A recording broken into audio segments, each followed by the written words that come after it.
Puffball, do you recall what is the worst trail building impediment of them all? What's that? What's that? Geofence? Oh yeah, 100% agree. The absolute worst.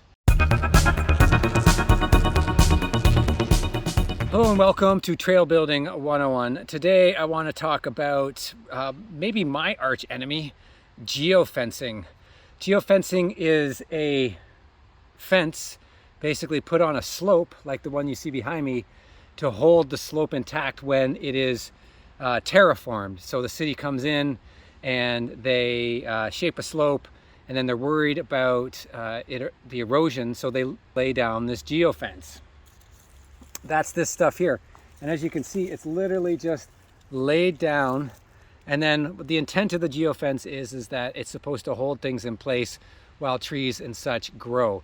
Anyways, as a builder, when you're bench cutting and you come across geofence, it hurts your heart a little bit because it essentially adds at least one more phase to the bench cut. You know, you're cruising along, all of a sudden you hit this geofence stuff, and all of your progress gets really slowed down. Of course, there is a hack, there is a way of dealing with it, and here it is. This is geofence. You can see it's laid all in to this whole slope. It's a real pain in the ass. It catches the hoe right here every time. So you're digging and then you hit this or you hit that. Mucho frustration. So it really adds at least one more step to the build. So what you need to do is you need to get yourself some good snips. Again, I use these ones.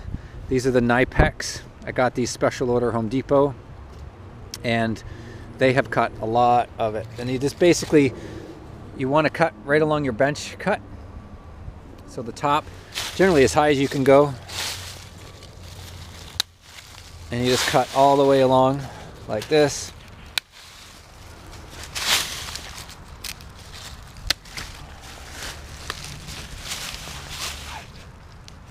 Now usually, I think these are like, I don't know, maybe 6 feet, these stretches of geofence. Try and keep your snips out of the dirt.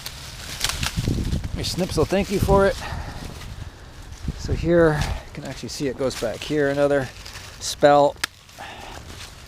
Oh no, that's the other piece. So then what you want to do is pull it back down to where your logs are here. It's way better with gloves on, just FYI. Oh, there's a piece. So I was wrong. There's another piece in here. This is the part that drives you crazy about geofence. It is insidious. So you can give it a tug. See, I gave it a tug and it showed me where it was all the way up there.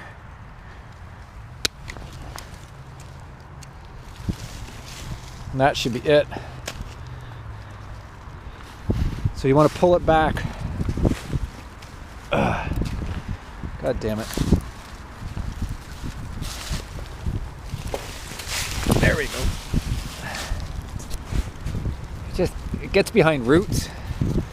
It's a major pain. But basically, you want to pull it back and wrap it around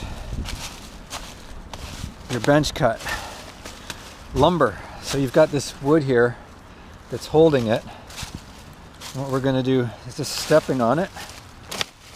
You can see it just starts to form around here, which is super handy and is the one benefit to it.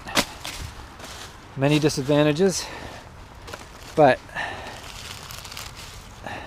now it's wrapped around the wood. It's all, once that dirt gets packed on there, it's actually going to hold really nice and nicer than it would have without it.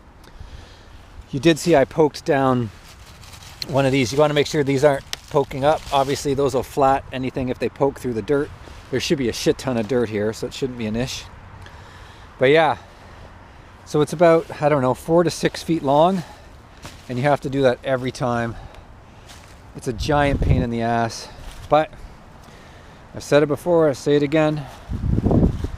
If you don't like hard work, don't trail build. They two go hand in hand. Yeah, so this is what I'm working on right now. I'm gonna try and blow through this as fast as I can. And then once that's done, you can start your actual bench cut, pull the dirt down, and do the usual steps. So yeah, it will definitely slow you down. If it's in grass or something, you're fucked. It really sucks, you get angry. But this, it's not too bad. The Geo Fence is actually sitting mostly on top. It's an easy pull out, and then you just pull it back and then you can dig. The one thing about Geo Fence is typically the soil under the fence is loose because nothing grows under the Geo Fence. It's really short-sighted. The intent is to stabilize the soil, but no real trees can grow in it, and that's why you'll see here the forest is quite sparse. It's a short-term solution band-aid. I'm not sure if they still use it anymore, to be perfectly honest, just because of that. But yeah, Geo Fence sucks.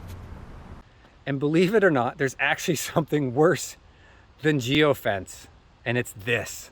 All right, the new supervillain, as my compadre has just declared this, in terms of building, trying to clear out this spot.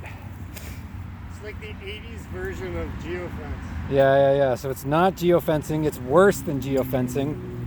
I think it's like they've got these things in here which I've been pulling out. They're like giant fish hooks. There. Like that. And they're staking in this nightmare, which I've never seen before. This first. But my hope is that I'll be able to pull it out. But not sure how to tackle this.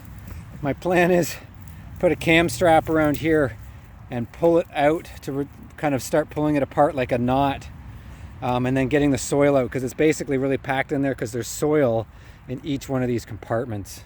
It's a plastic, so I think I'll be able to cut through it once I get it pulled out. Hopefully it doesn't go the whole way up this hill. Cracked the code, it's out. Basically what I did is it cuts pretty nice with this saw. This is an old dull saw. Do not use one you care about. And then I just got to basically pull it out, pull it out and cut, and kind of the same thing you did with Geofence. Just basically give it surgery, remove the tumor. Fuck you. So there you go. That's how I deal with Geofence. I hope that you learned something from this video, although I truly hope that you never have to deal with Geofence. It is the worst. As always, if you've got a better solution, let me know in the comments. I'd be happy to hear it. Thanks for watching. See you on the trails.